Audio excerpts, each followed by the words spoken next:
It is very good afternoon today. I hope all of you are well by mercy of Almighty Allah.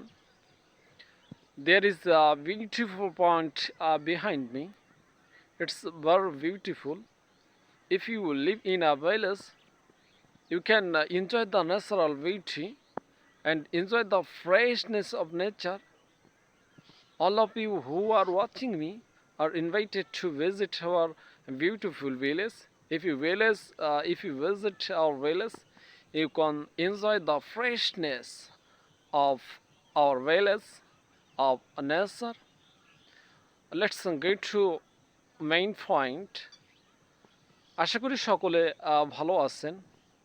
আজ আমরা কথা বলবো কিভাবে আমরা সহজে ইংরেজিতে ডু এবং ডিড দিয়ে অসংখ্য বাক্য গঠন করতে পারি। ডু অর্থ হলো ডু অর্থ করা, কিন্তু আমরা প্রশ্ন করার ক্ষেত্রে ডু ব্যবহার করে থাকি ডু ইউ। এরপরে যে কোনো ভার্ব বসাইলে প্রশ্ন করা হয়ে যাবে। যেমন যদি যাওয়া ইংরেজি আমি বলি ডু ইউ গো, তুমি কি যাও। এরপরে যদি আমি বলি ডু ইউ নো, তুমি কি চিনো, মি আমাকে, তাহলে কি তুমি কি আমাকে চিনো, ডু ইউ নো মি, তুমি কি আমাকে চিনো। ডু ইউ ইট, তুমি কি খাও, বললাম ডু ইউ ইট রাইস, তুমি কি ভাত খাও। ডু ইউ ইট ম্যাঙ্গো, তুমি কি আম খাও। এটা হলো বর্তমান কালের জন্য। এবং যদি অতীতকালের কোনো কিছু দিয়ে প্রশ্ন করতে চাই তাহলে খালি ডিড ইউ দিলেই হবে। ডিড ইউ গো, তুমি কি গিয়েছিলে। ডিড ইউ কাম, তুমি কি এসেছিলে। ডিড ইউ ইট, তুমি কি খেয়েছিলে। ডিড ইউ ড্রিঙ্ক, তুমি কি পান করেছিলে। ডিড ইউ ইট ম্যাঙ্গো, তুমি কি আম খেয়েছিলে। তাহলে বর্তমান কালের জন্য ডু ইউ দিলে হবে, আর অতীতকালের জন্য পূর্বে যেটা হয়েছে সেটা ডিড ইউ দিলেই প্রশ্ন করা হয়ে যাবে। এভাবে ডু ইউ স্লিপ, তুমি কি ঘুমাও। ডিড ইউ স্লিপ, তুমি কি ঘুমিয়েছিলে। ডু ইউ স্টাডি, তুমি কি পড়ো। ডিড ইউ স্টাডি, তুমি কি পড়েছিলে। ডু ইউ রাইট, তুমি কি লেখো। ডিড ইউ রাইট, তুমি কি লিখেছিলে। এরপর এটা দিয়ে আমরা নেগেটিভও করতে পারি। যেমন ডু ইউ গো, তুমি কি যাও। ডোন্ট ইউ গো, তুমি কি যাও না। ডু ইউ ইট, তুমি কি খাও। ডোন্ট ইউ ইট, তুমি কি খাও না। ডু ইউ স্লিপ, তুমি কি ঘুমাও। ডোন্ট ইউ স্লিপ, তুমি কি ঘুমাও না। ডু ইউ ওয়াক, তুমি কি হাঁটো। ডোন্ট ইউ ওয়াক, তুমি কি হাঁটো না। তাহলে নেগেটিভ করতে পারি। এরপরে যদি অতীতকালের কিছু করতে চাই, ডিডন্ট টু ইউ গো, তুমি কি যাওনি। ডিডন্ট ইউ রাইট, তুমি কি লেখনি।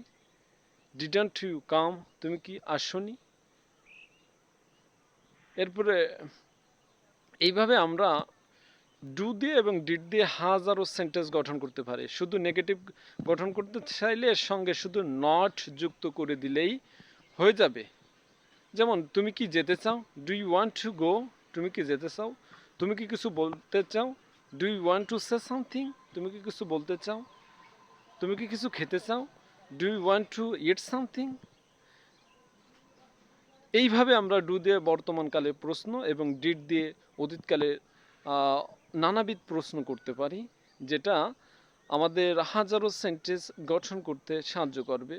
তুমি কি আমাকে ফোন দাও। ডু ইউ ফোন মি, তুমি কি আমাকে ফোন দাও। ডু ইউ কল মি, তুমি কি আমাকে কল দাও। ডোন্ট ইউ কল, তুমি কি আমাকে কল দাও না। এরপরে যদি বলি তুমি কি আমাকে কল দিয়েছিলে। ডিড ইউ কল মি, তুমি কি আমাকে কল দিয়েছিলে। ডিডন্ট ইউ কল মি, তুমি কি আমাকে কল দাওনি। তুমি আমাকে ওয়াদা দিয়েছিলে। ডু ইউ প্রমিস, তুমি কি আমাকে ওয়াদা দিয়েছো। ডিড ইউ প্রমিস, তুমি কি আমাকে ওয়াদা দিয়েছিলে। এখন বললাম তুমি কি আমাকে ওয়াদা দাওনি। Didn't you promise, didn't you promise me, তুমি কি আমাকে ওয়াদা দাওনি। তাহলে আমরা এভাবে ডু দিয়ে, অর্থাৎ ডু ইউ দিয়ে অথবা ডিড ইউ দিয়ে, বর্তমানে ডু ইউ দিয়ে এবং ডিড ইউ দিয়ে অতীতকালে হাজারো সেন্টেন্স গঠন করতে পারি। এবং যদি নেগেটিভ সেটারই নেগেটিভ করতে চাই, যেমন ডু ইউ কাম, তুমি কি আসো। ডোন্ট ইউ কাম, তুমি কি আসো না। এরপরে অতীতে ডিড ইউ গো, তুমি কি গিয়েছিলে। ডিডন্ট ইউ গো, তুমি কি যাওনি। তাহলে এইভাবে আমরা হাজারো সেন্টেন্স গঠন করতে পারি। I hope all of you have gotten me understand. See you later, goodbye, আসসালামু আলাইকুম।